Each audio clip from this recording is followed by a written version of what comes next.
Good evening, dear students. Welcome back to the English Canvas. In today's class, we will explore a breathtaking romantic sonnet composed upon Westminster Bridge, September 3, 1802, by William Wordsworth.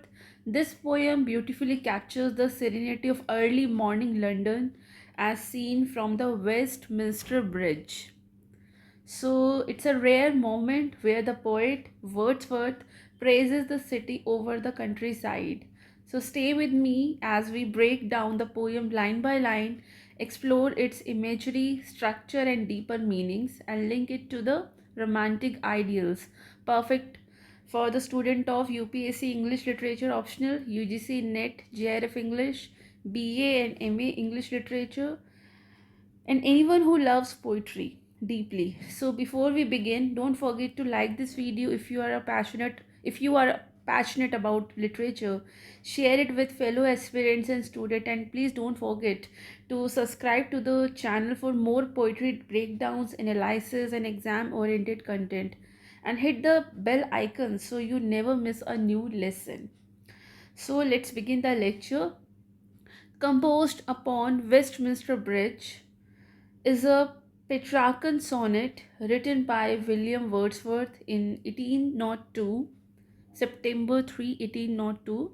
So, during his visit to London with his sister Dorothy Wordsworth, this poem was inspired by a stunning early morning view of the city from Westminster Bridge before the city had fully awakened.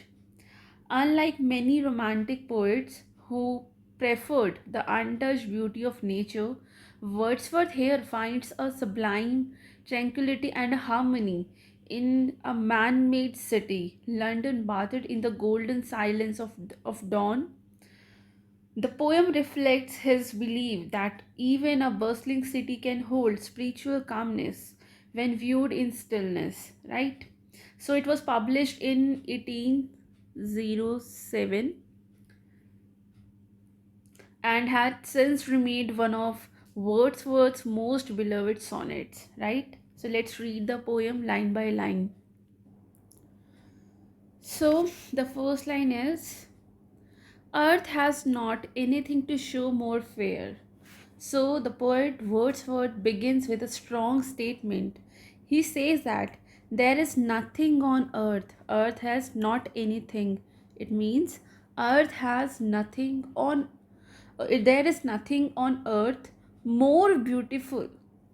मतलब अर्थ पर ऐसा कुछ भी नहीं है जो इससे ज़्यादा खूबसूरत हो. So he says that there is nothing on earth more beautiful than the scene before him. He is looking at London from Westminster bridge early in the morning. तो वो वेस्टमिंस्टर ब्रिज पर खड़ा होकर लंदन को देख रहा है. बहुत ही अर्ली मॉर्निंग का ये टाइम समय है जब ये पोएम इन्होंने कंपोज की थी. तो ये वेस्टमिंस्टर ब्रिज से खड़ा होकर लंदन को देख रहा है और कह रहा है कि अर्थ पर इससे ज़्यादा खूबसूरत कुछ और हो ही नहीं सकता. So this is unusual for a romantic poet, as romantics generally preferred natural landscapes over urban settings. But यहाँ पर ये सिटी को कह रहा है क्योंकि भी सिटी पूरी सोई हुई है. ये अर्ली मॉर्निंग का समय है, इसलिए इसको सबसे ज़्यादा खूबसूरत ये जगह दिख रही है. Dull would he be of soul who could pass by, a sight so touching in its majesty. So Wordsworth feels that anyone who could ignore this view must have a dull soul. मतलब जो भी इसको ignore करेगा इस scene को, उसकी जो soul है वो डल होगी. समवन डल सोल का मतलब होता है someone who has spiritually who is sorry someone who is spiritually blind. So the sight is so touching in its majesty. So the sight touches him deeply, not because of its grandeur alone, but because of emotional and spiritual beauty. तो ये तीन line बहुत खूबसूरत हैं. यहाँ पर Wordsworth कह रहे हैं कि अर्ली मॉर्निंग में जबकि पूरा शहर सोया हुआ है, उस समय पर लंदन से ज़्यादा खूबसूरत इस पूरी अर्थ पर कुछ भी नहीं है. अगर किसी को ये खूबसूरती नहीं दिख रही है, इसका मतलब that person is spiritually blind. और ये जो साइट है it touches words for deeply because of its emotional and spiritual beauty, right? The city now not like a garment wear, the beauty of the morning, silent bear. So here poet uses a simile. London is wearing the beauty of morning like a garment. So London is wearing a garment which is which is very beautiful, which describes the beauty of the morning. So London is wearing the beautiful garment. London is wearing the beauty of morning like a garment, right?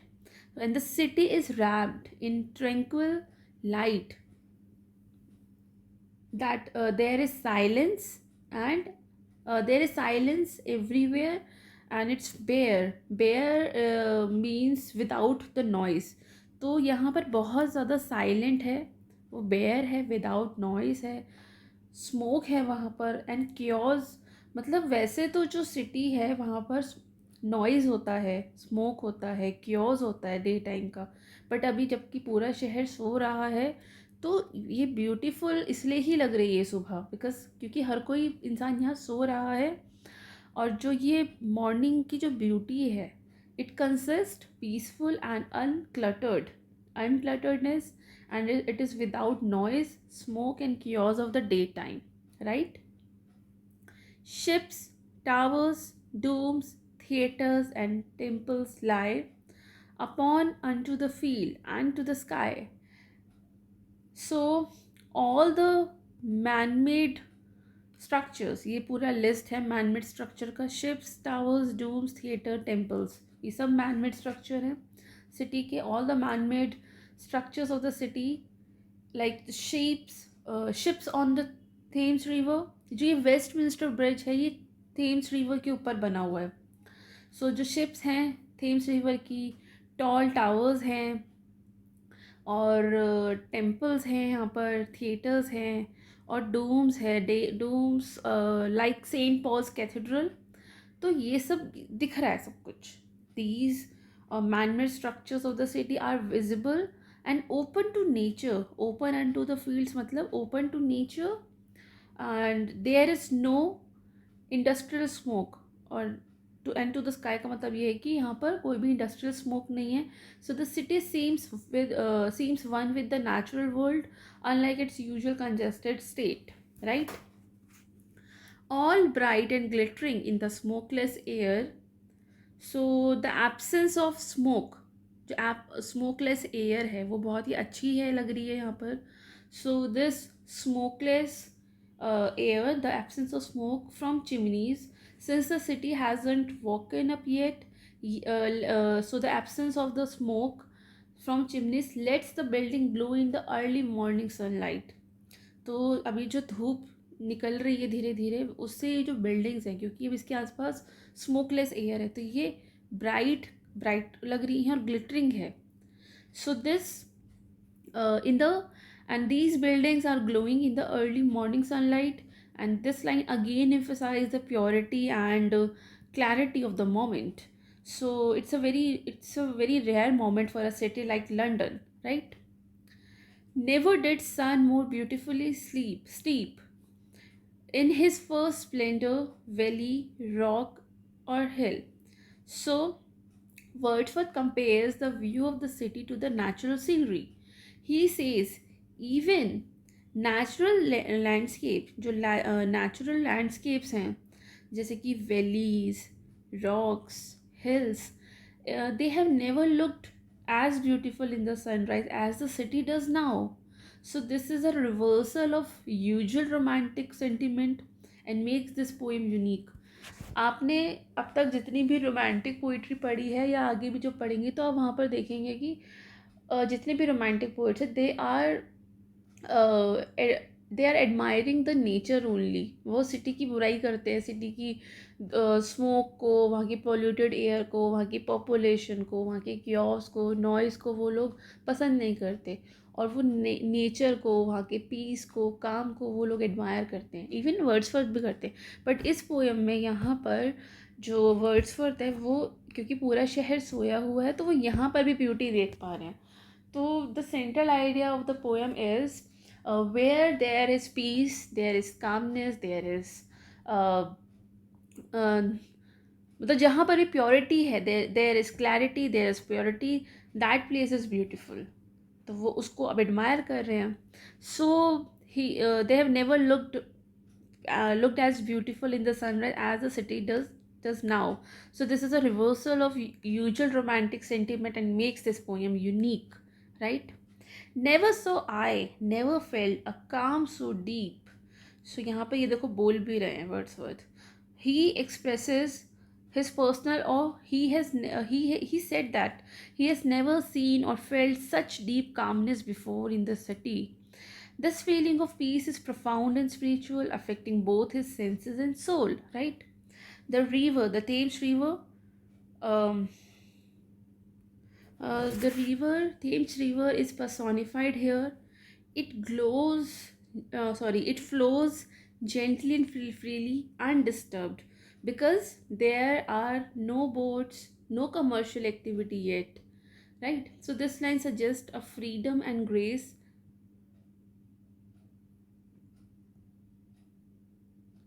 as if the river has a will of its own. तो जो river है वो अपनी खुद की sweet will में move कर रही है धीरे धीरे, क्योंकि अभी उस पर कोई बोट नहीं चल रही है, कोई और एक्टिविटी नहीं हो रही है.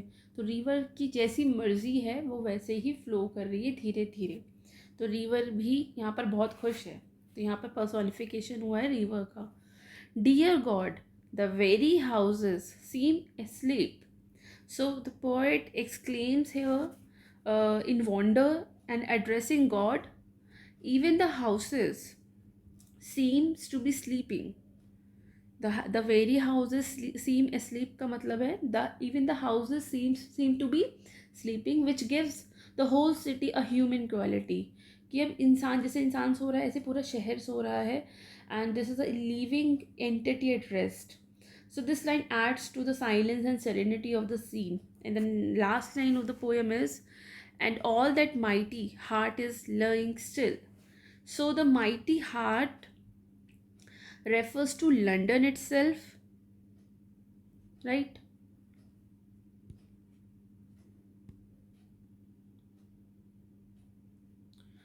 Um, the bustling, the powerful and industrial city.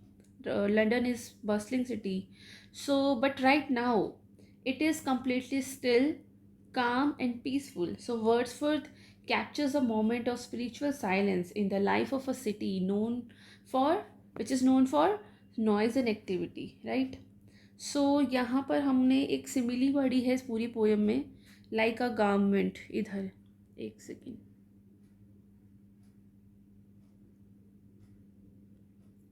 Like a garment ये सिमिली है. It compares the beauty of the morning to the clothing the city. Personification यहाँ पर हुआ है वियर्स को लेकर.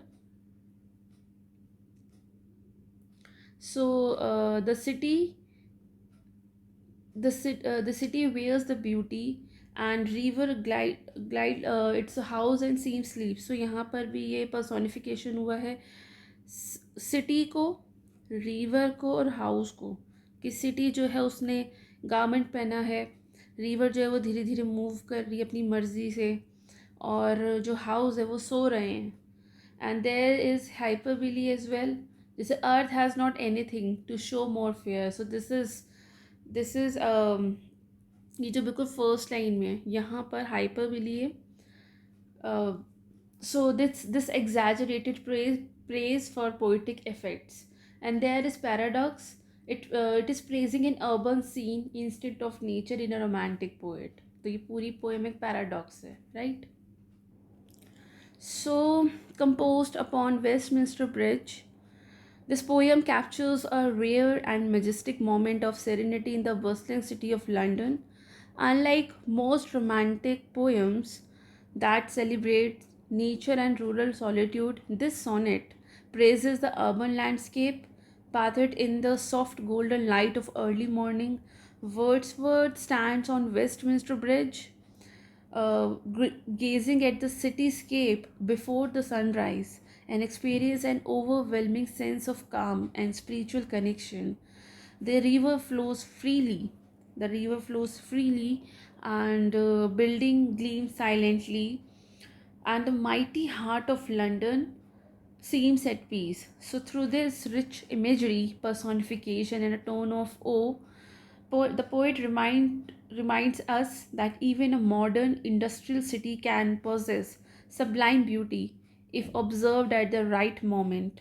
So, this poem not only redefines romantic imagination but also encourages us to pause and observe and appreciate the unnoticed moments of stillness in the everyday life. So, as we conclude today's class, this poem stands a poetic reminder that beauty is not confined to mountains and meadows. It may also reside in cities at unexpected hours and in silence. So, in our next class, we will explore another profound and philosophical poem by Wordsworth, Resolution and Independence, where nature once again becomes a guiding force for the poet's mental and emotional strength.